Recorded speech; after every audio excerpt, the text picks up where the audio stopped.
Professor Saurabh Malviya, case की तफसील में तो आता हूं। ये ओम प्रकाश राजभर ये बतीसी दिखा रहे हैं, महिलाओं का बड़ा सम्मान कर रहे हैं। ये बतीसी दिखाने का मामला है।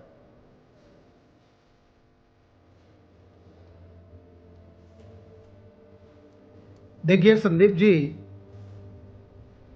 ऐसे जो संवेदनाओं से भरा विषय होते हैं, घटनाएं होती हैं,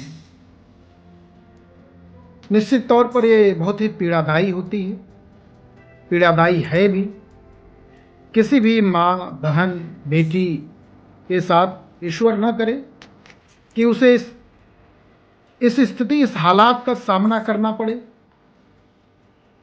समाज के लिए यह एक कोढ़ है, दुख का क्षण है, और उसके प्रति संवेदना, सहानुभूति से ज्यादा मैं तो यहां बढ़ के कहूंगा कि साथ की जरूरत है और होनी चाहिए। वो तो कुलदीप सेंगर को इस ऐसे में बलात्कारी, किसी इस का हत्यारे को, आपकी पार्टी का नेता है वो अलग बात है, इस बलात्कारी हत्यारे को सेंगर जी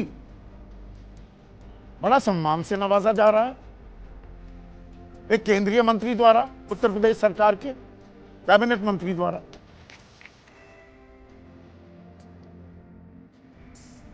देखिए संदीप जी,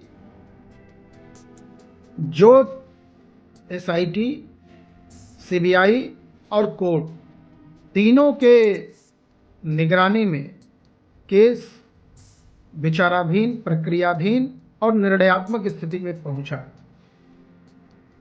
उस परिणाम को आने से और आने तक किसी का किसी के साथ निजी संपर्क, सरोकार, प्रोफेसर सम्मान का है तो है, इसमें गुनाह आपने कहा, आपने तो ऐसा दिखा दिया कि सरकार ने पूरी मदद की, सरकार की तत्परता के चलते इस केस में फैसला भी आ गया। हर जगह तो रोड़े अटकाए, बलात्कार हुआ, फिर सामूहिक बलात्कार किया गया डराने धमकाने के लिए। एफआईआर में कुलदीप सेंगर का चार्जशीट में नाम ही नहीं आया। फिर वो दिल्ली गई, वहां पर गुहार लगाई, एक्सीडेंट कर दिया गया, हड्डी पसली तोड़ दी गई, 2 मौसियों की मौत हो गई।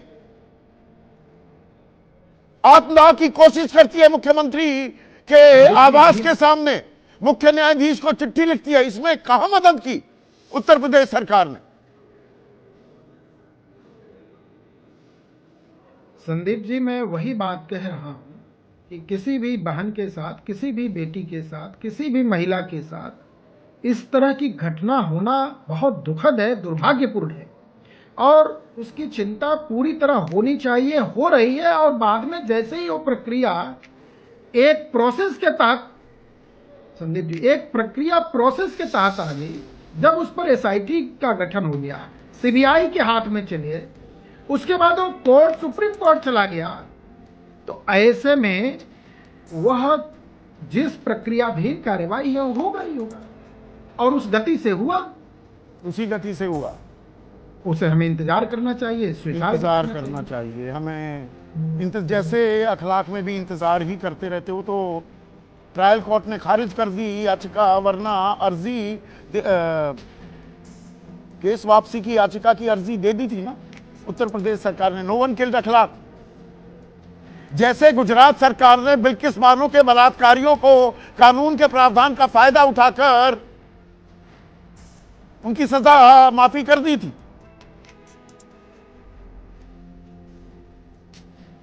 संदीप जी, आपके सवाल जायज है और आपकी संवेदना भी जायज है, आपकी पीड़ा भी जायज है, हम भी आपके साथ हैं और होना भी चाहिए।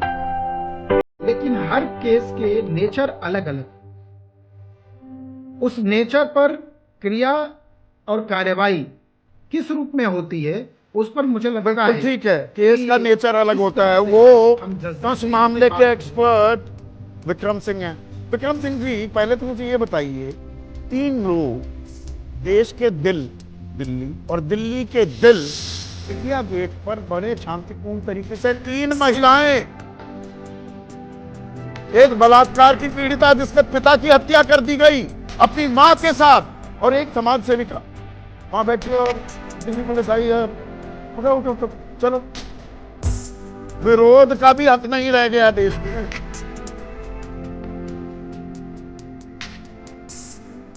संदीप जी नमस्कार। और सभी विद्वान पैनलिस्ट को मेरा नमस्कार। ये पूरा चरणबद्ध तरीके से दिखाता है असंवेदनशीलता की पराकाष्ठा और एक तरीके से विवेचना को डिरेल करने का जो आपने प्रयास किया था, चरणबद्ध तरीके से विवेचना को सबोताज करना और चट्टान की तरीके से बलात्कारी कुलदीप सेंगर को बचाने का घृणित और घोड़ा प्रयास। एफआईआर में नाम डालना, एफआईआर न होना, आपदा के बाद कुछ चले बहुत पहुंचे कभी नहीं। ये तो कहिए कि जब इतना जन आक्रोश बढ़ा तो कुलदीप सेंगर की कुछ कार्रवाई हुई, वरना मालूम पड़ा कि कुलदीप सेंगर न हो गए। ये कौन से महापुरुष थे जिनके लिए पूरी ताकत लगा दी गई इनको बचाने की?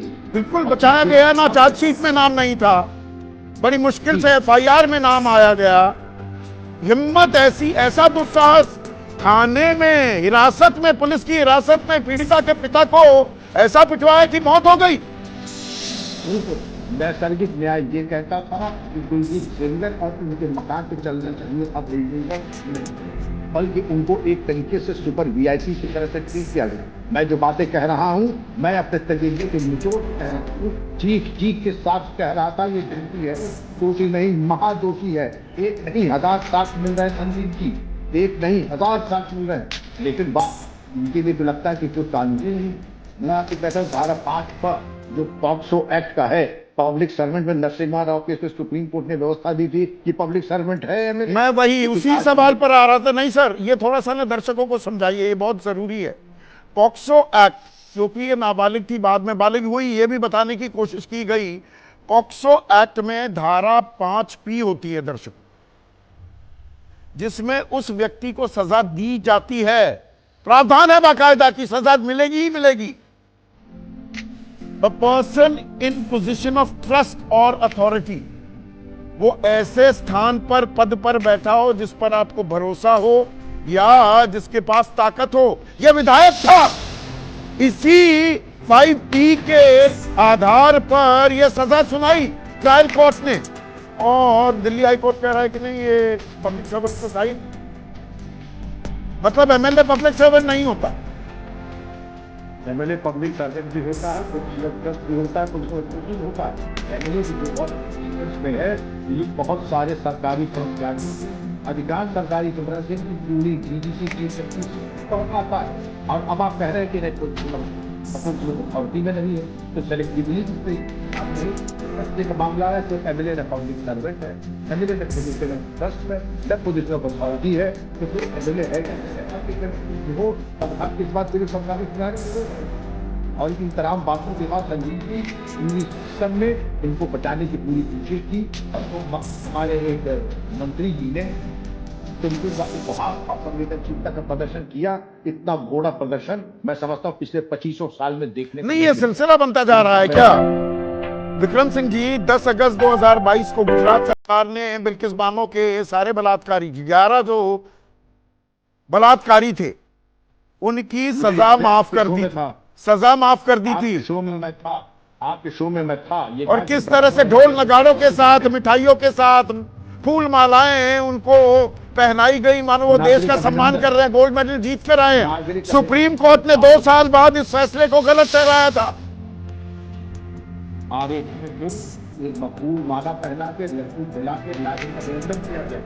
उनको महिमा पंडित किया गया, वो भी एक बदनुमा धब्बा था शासन प्रशासन के ऊपर। और उतना ही बड़ा बदनुमा धब्बा ये आज लग रहा है कि पीड़िता के साथ अन्याय हुआ और पुलिस कर्मियों ने, पैरामिलिट्री ने, पुरुषों ने इन बच्चियों को, योग्यता को स्पर्श करके हटाया। एक सामान्य प्रक्रिया ये है कि अगर कोई पुरुष किसी महिला को स्पर्श भी कर दे, इसका तुरंत उसका सस्पेंशन और विभागीय कार्रवाई होनी चाहिए।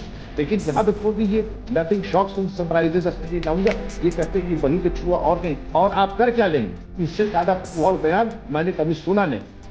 आप कुछ लोग हल्के में ये चीजें ले रहे हैं, जहाँ ये कहना चाहिए 0 टच रेस्पेक्टिव डिस्टेंस होना चाहिए महिलाओं के साथ। एक सम्मानित महिला हमारे साथ रहती है, एडवोकेट भी, वो बताया मैं गलत कह रहा हूँ, डिस्टेंस भी रखना जरूरी है। और स्पष्ट की बात तो दूर है, किसी भी सब समाज में कहते कम से कम मैंने ये इंश्योर किया, किसी महिला को किसी अधिकारी ने कुछ किया तो पहले सस्पेंड होगा, बाद में जांच, फिर जांच बाद में। लेकिन ये चीज अस्वीकार्य है हर तरीके से। अगर 0 टॉलरेंस हमने नहीं की तो हम एक तरीके की संवेदनहीन हो गए हैं। और मैं तो यहाँ तक जाकर कहूंगा कि ओम प्रकाश राजभर शर्म करो, तुम पे मरो। इस तरह की एक बेशक। कुटिल हंसी